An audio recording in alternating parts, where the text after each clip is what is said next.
Hey everybody, let's go ahead and get started on the lab presentation for Physics 1430. So this will cover just a little bit of everything that's going to be involved for the lab course. And so, as we all know, these labs are going to be on campus. And if you've recalled from past emails, our president has requested us to wear our masks while we be on campus, while we're indoors. So if you'd like to wear your mask, definitely go ahead. I encourage you to do that. If you come to campus and you don't have a mask, but you want a mask, then you can ask your TA when you get into lab if they can provide you with a mask, or you can go to room 209 in the physics building. So it's on the second floor and it's just right up the stairwell. And if you go into 209, you can ask for a mask. You can ask it by one of the TAs or one of the other instructors that are in there. But if you come without one, we'll always be able to provide you one. And just remember, this is a request, so it's not mandated. You don't have to, but it is requested by the university. So let's continue. So some key guidelines that you should know.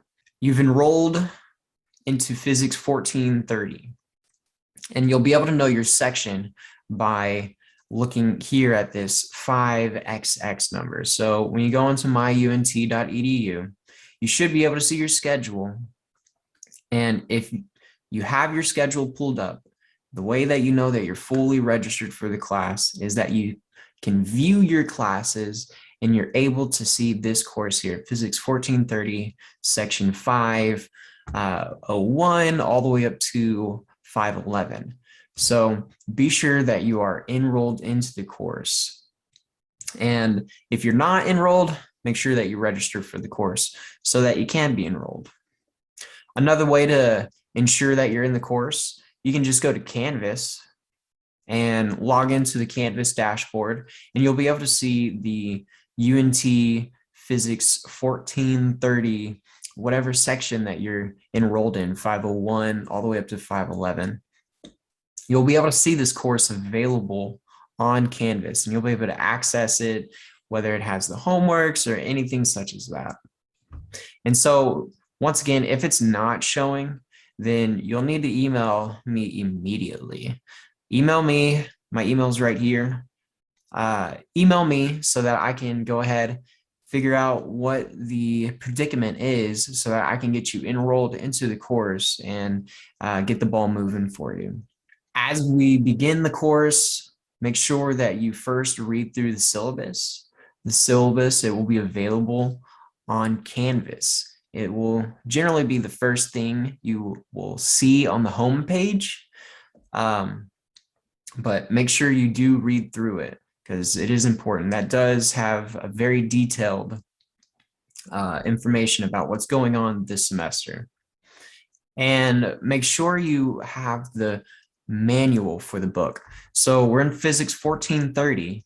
So make sure that whenever you go to either the Barnes & Noble or Vertman's or some other college textbook store that's located around here, make sure that you get the correct book and make sure that it's in the correct term. So make sure you purchase the Physics 1430 Fall 2021 to Summer 2 2022 manual. So make sure that you get a new one. It can't be used. If you have a used manual, then you have old data and things might have changed, some setups, some wordage, maybe even some questions. So make sure that you have the most updated version of the book. And so the title is right here, the Physics 1430 Fall 2021 to Summer 2 2022. And if you go up to the bookstore or anything, just ask, give them your course schedule. They'll definitely be able to get it for you right away. It's very straightforward. And so once you get to the book, make sure that you read through the little couple introduction pages.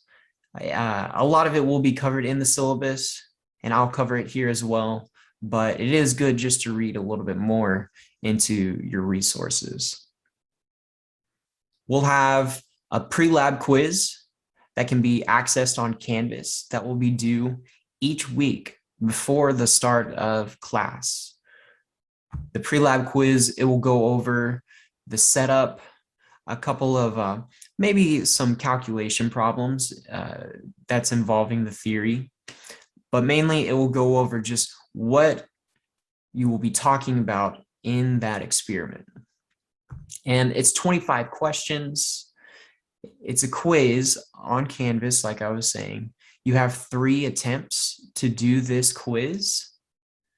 And once again, it's 25 points. So 25 points, and then your remaining 75 points will come from the post-lab questions and experiment procedure. And so your post-lab questions, after you've completed the experiment, of course, will analyze the data. It might also ask you to calculate some other type of results, but it will all be related to the actual experiment. So the pre and post lab questions and quiz will be related to the experiment. The one thing different about the post lab questions is that those will be located in your physics manual. Those will not be located on Canvas. So the post lab questions are going to be in your book, your physics book, your physics lab book, I should say. The next thing that we will have an assignment on will be lab reports. There'll be 2 lab reports, and the submission process is online through Canvas and through a program checker called Turnitin. And so once you submit your assignment online through Canvas, then this Turnitin page will analyze your report just to see if it's similar to any other reports that we have logged into our database. So Turnitin is a plagiarism checker. And at the end of its check, it will send you, the student, a similarity score saying how similar your report is to other people's reports. And normally if you get a high similarity score, that means that a lot of it's probably copied or similar to someone else's report. And so we encourage you to definitely have a low score. And if you have any trouble getting a low score, we're more than happy to help you. But make sure that you, after you turn in a lab report, that you look at the similarity receipt that Turnitin sends to your student email. So once you've submitted your report, Turnitin will email you to your student email a little similarity score, and it's pretty detailed too. You can see what's similar, what sections are similar to other people's sections. So it's very straightforward. Once you have the score, make sure that if you do resubmit your assignment, like your lab report, that you also keep the new Turnitin score. So if you have to resubmit your report because you had a high similarity score, then it's going to give you a new similarity score to that new report. So just make sure that you're up to date and that you keep your record of reports and your record of similarity scores. Us TAs will have the record as well. So if you lose the record, don't worry, we have it. It just helps that more people have it on tabs. And so if you're having any problems or any questions or anything whatsoever, make sure that you contact your TA that's leading your section, or you can contact me. My email was available earlier. And then if you have any questions that you don't want to just email, but you want to actually come in person and see, then you can definitely come to the room, the PIC room. It's 209A. 209A. So second floor, and it's going to be through the big glass doors right next to the stairwell. And yeah, we'll be able to help you out. There's tutors there.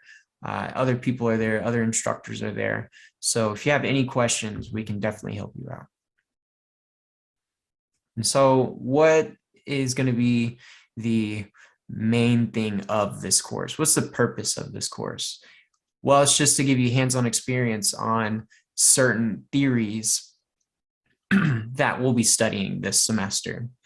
And so we'll be going over 10 different theories this semester. So when you attend the lab, you're expected to complete the lab, which means that you have already done the pre-lab quiz. You are now doing the experiment procedure, and then you will finish the post-lab questions before leaving the class. So once you have all of that for one lab, then you have completed your whole entire lab assignment, basically. If you miss a lab, then you will get a 0 for that lab. If the lab had a lab report with it, so let's say you missed the day the lab report experiment was going on, then you will not be able to complete the lab report until you make up the lab. So if you miss the lab, you cannot turn in the lab report until you make up that lab that you missed that involves the lab report. Now, if you miss a certain class and you've already used your makeup day, but you still need that class, then email me. My email is at the beginning. Email me, let me know your situation just so that I can see what I can do for you, because I can always do something for you. It just depends on the situation. So if you missed a lab or something, you've already used your makeup lab, then email me so that I can figure out the situation and then help you with anything that you need. And so the materials for the lab, obviously you'll need your lab manual, you'll need your student ID, and then closed-toed shoes are very important. We'll be messing with a lot of masses. Some labs will be shooting some projectiles, things will be spinning. So the probability of something falling off and then landing on the ground is very high. And 500 grams landing on your foot doesn't sound like a lot, but it really is. And so make sure that you are always wearing closed-toed shoes. And if you don't have closed-toe shoes, then we can provide you some, but it's probably best that you just bring your own, so you're not wearing anyone else's shoes, old shoes. But make sure you have closed-toed shoes. If you don't, we can get you some, but if you don't want to use those, then I will have to ask you to leave the lab just because it won't be safe. It won't be safe. Another material would be a calculator with your name on it. It doesn't need to have your name on it, but make sure you do have a calculator. It can be the TI-84s, it can be an Inspire. I don't care. It doesn't matter the type of thing you have, as long as it calculates an answer. That's really what we need. You can use your phone. I know your phone has different apps that you can use, like Wolfram Alpha or Desmos. I know there's a few resources that you can use. So you can use your calculator, any type of calculator, does not matter. Moving on, we'll see some requirements. And the only real requirement is, like I was saying, the book. And then make sure that you always use ink. You always want to use black ink, especially with your physics lab manual. And it has to be new.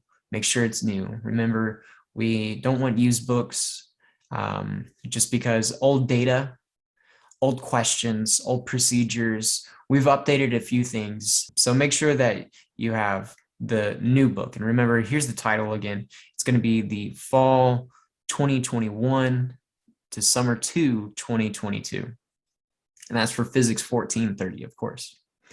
And so make sure you familiarize yourself with the schedule for the PIC and the policy and the grading schemes that we have. This can all be found on the syllabus.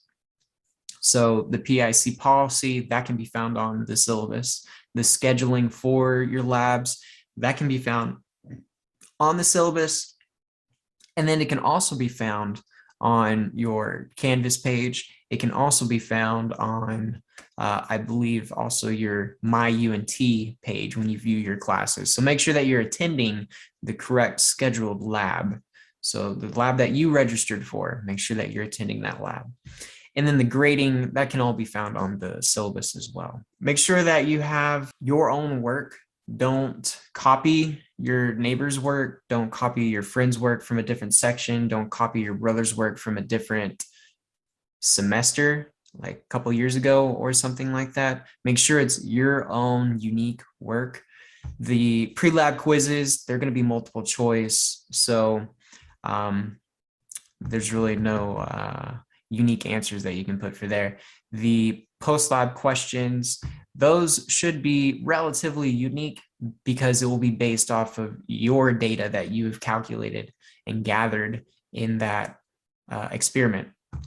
So the only thing that we really are concerned with about copying would be the lab report. And like I said, Turnitin will send you a receipt saying what is similar, and then it will give you a score saying how similar it is. So make sure that whenever you do receive these scores, that you are reviewing them, you do attempt to reduce the score. And yeah, if you do all that, then everything will be good and nothing will be going against any ethical standards, or we won't have to do any type of further reporting to people such as like the dean of students. If you lose your manual, then you will have to buy a new one. We won't be able to provide you a second copy. We won't even be able to provide you a first copy. So you'll have to buy your first manual, and you'll have to buy any other following manuals if you lose your manuals. So yeah, if you lose your manual, make sure that you get a new one, because you will need a manual for every single lab you attend, because we will check and make sure that you're using the correct manual. So here's our schedule. We go up until the last of the semester. It says December 10th, but technically our last lab ends on the week of November 22nd. And so we'll be doing 2 orientations the first 2 weeks of the semester. Then on the third week, there's no lab. That week is the Labor Day week. So that Monday, there's not going to be any classes, but there's no labs entirely that whole week. So it's a whole just skip week. Then starting on the 13th, we begin experiment 1, and then we'll go all the way to experiment 5. And then October 18th that will be our makeup lab week. So if you remember, I was talking about if you missed a lab and like a lab report lab, and you needed to do that lab report, then you could utilize this makeup lab week to redo that lab so that you can redo the assignment. There wouldn't be any penalizations either. You'd get full credit for every single assignment that you do in the makeup lab week. So make sure that you do utilize the makeup lab weeks, because you get full credit and you get to redo one lab for sure.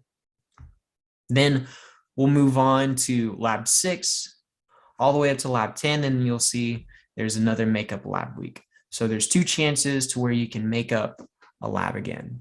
More of the grading. You must complete the pre-lab quizzes before you come into class, and then you'll do the experiment, and then you'll do the post-lab questions. And so the experiment and the post-lab questions, that's one assignment. That's 75 points. And so your quiz is 25 points. Your post-lab questions and experiment, that's 75 points. And then you have your 2 lab reports. So one lab report will be over experiment 2, and then another lab report will be over experiment number 7. And you'll be able to monitor all your points and all your grades on Canvas. So go to Canvas and then go to grades, and then you'll be able to see all your grades. And then even next to your lab report grades, you'll be able to see a little color scheme. And this color scheme is your Turnitin score. And so When you're looking at it just on the grades for Canvas, it does give it as a color scheme.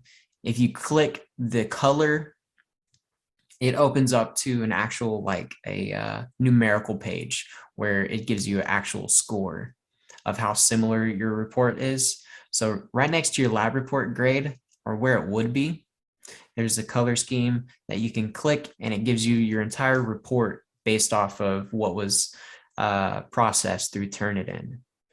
And so that's another way you can monitor your grades and how everything is going in your course. Like I said, there's 2 makeup labs to where you can make up one lab that you've missed, and you're able to redo it entirely without any late points.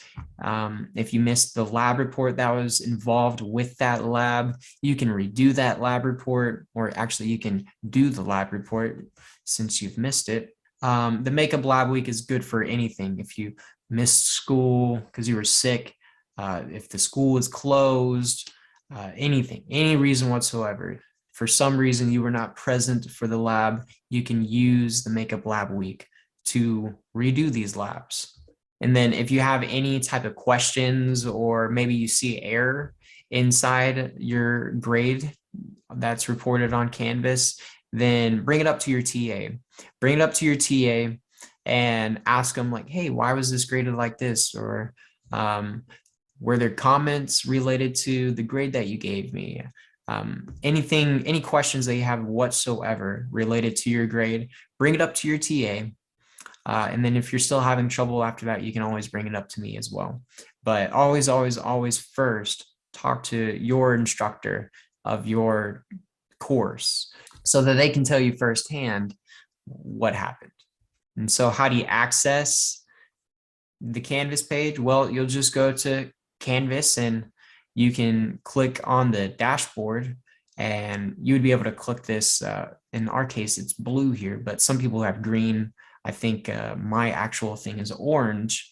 So you'd be able to go to Canvas, UNT's Canvas page, and click this course. And once again, if you are able to see this course, then you are registered for the course. If you're on Canvas and you don't see 1430.501, 511, whatever section you signed up for, then contact me. Let me know what the situation is so that I can make sure that you're in the course. You'll just log into UNT's Canvas. You can click here, and then you'll be able to access anything related to the course. Okay, and then once again, make sure that you're registered for the lab. And if you're registered for the lab, then make sure that you come prepared, which means you need to complete the pre-lab quiz that's going to be on Canvas. So remember, your pre-lab quizzes are on Canvas. They'll need to be done before the start of class.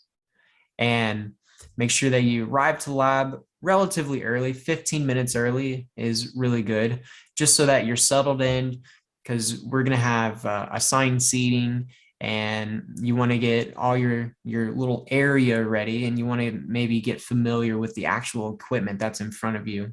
It'll be different from reading it. So once you're actually in front of it, you can look at it and mess with it a little bit. But you want to make sure that you arrive early, and definitely have closed-toed shoes. Make sure you have some type of calculator with you, and then make sure that you complete the whole entire experiment.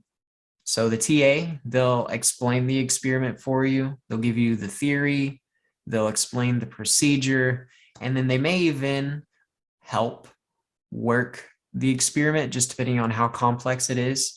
But just make sure that you complete all up until the post-lab questions. And then once you get to the post-lab questions, you can relate it to the data that you gathered, to the calculations that you calculated, and you can start working on the post-lab questions. And then once you've fully finished those, you can then ask the TA to review your work. And if the TA is satisfied with your work, then the TA will stamp your assignment, signature the assignment, and then you'll be on your way to leave. But if the TA sees that there's like one question that's wrong, or your data seems a little wonky in a little area, then we'll address it. We'll tell you, give you a little hint maybe even show you how to improve certain things. But we TAs, we want to make sure that you have everything that you need in order to walk out of the lab with a great understanding of what just happened. And so make sure that after you do your post-lab questions that you do come to us and get that stamp, and we'll make sure that you get it stamped before you leave. So you won't walk out stampless. And then make sure that you complete the 2 lab reports. And remember, there's going to be just 2 over experiment 2 and experiment 7. And so if you need any type of assistance, you can always visit our PIC area. It's located in room 209. It's the 2nd floor, right through the big glass doors. There's tutors there that can help you. There's many books that you can use. Many old physics books, relatively new physics books, and then even books that you'll be using for your course. So if you need any type of help, make sure that you come up to the PIC lab, sit down, sign in, and we can always help you with any type of problem that you're having. The hours, you'll see the hours are located here at the bottom. It's going to be Monday through Friday, so all week. And specifically Monday through Thursday will be 10 through 5, whereas Friday is going to be 10 through 4 p.m. So make sure that if you do have any questions, that you do come in during the operating times. And if for some reason you come late, make sure that you email your TA and forward them your question so that if you do come in during these times, we can always talk about it then. So more safety overview, just make sure, once again, that you're wearing closed-toed shoes. Those are going to be the most important things. Like I said, there is a chance of some masses falling onto the ground. There's always that chance. So no sandals, no open-toe shoes. If you have those, I will ask you to leave and replace your shoes. You won't be able to come back into the lab until you've replaced your shoes with closed-toed shoes. So that is very important. Make sure that your hair is tied back. Like I said, there's one experiment we'll be messing with a centrifuge. And so if you have long hair and you look over the centrifuge, it's very possible that your hair could get tangled up and yanked. So make sure that if you have long hair, that it's tied back. Make sure that you're not eating or drinking in the lab. We do have a lot of electrical equipment, and we do have a lot of metal equipment. And so we don't really want our equipment to get greasy with food grease. We don't want it to get wet. It could get rusty. And then once again, we have electrical equipment. So if you spill your water bottle on our laptop, then that's really not good. But just make sure that you leave all of those items in your backpack for the duration of the lab. Once the lab's over, you can head out the doors and definitely keep eating and drinking. But once you step into the lab, make sure all of that stuff is inside of your backpack. It cannot stay out of it. Just in case, like, somebody could kick over your water bottle if you leave it on the ground. They could kick over your bag of chips if you leave it on the ground. So yeah, just it's best just to keep it in your backpack. If we have a lab where we need to use safety goggles, we will provide you those safety goggles. So there's no need to go out and buy any. If you have some, you can always keep them on hand for you. But for any lab that we require safety goggles, we will provide you with those. There is going to be one experiment where we mess with gas. And so I just ask you, don't turn on the gas higher than it really needs to be. I'll probably make sure all the TAs handle everything to do with the gas. So just make sure that you're not increasing the gas. Don't even turn off the gas. Just let the TA handle the gas regulation. If for some reason that you're smelling gas and it's starting to be really uncomfortable, leave the room. let the TA know that you are smelling a lot of gas. We can open up windows, we can open up doors, and then we can even take a break and let the gas air out. But if you do smell gas, a really strong amount of gas, let us know so that we can definitely address that. We don't want anyone getting any type of damage, health damage. And that's it. Yeah, so if you have any questions, you can email me. My email was up at the beginning. I'll go ahead and say my email again. It's just aaronrichardson2@my.unt.edu. Once again, any type of questions whatsoever related to the course, such as like registering for the course, what is the course going to be all about? I encourage you to read your resources first before asking some questions, because it might already be stated in the syllabus. I might have already stated it here. So always just read your resources first. And if for some reason you still don't grasp what's going on, then definitely email me. You can email your TAs that are leading your courses as well, or you can always come into the PIC lab. Remember, it's room 209. You can come into that lab and we can always have tutors help you out. We can have other types of instructors help you out. So if you have any types of questions or whatsoever, always know that we do have resources for you. Okay, that's everything that I think needs to be gone over. Enjoy the rest of this semester.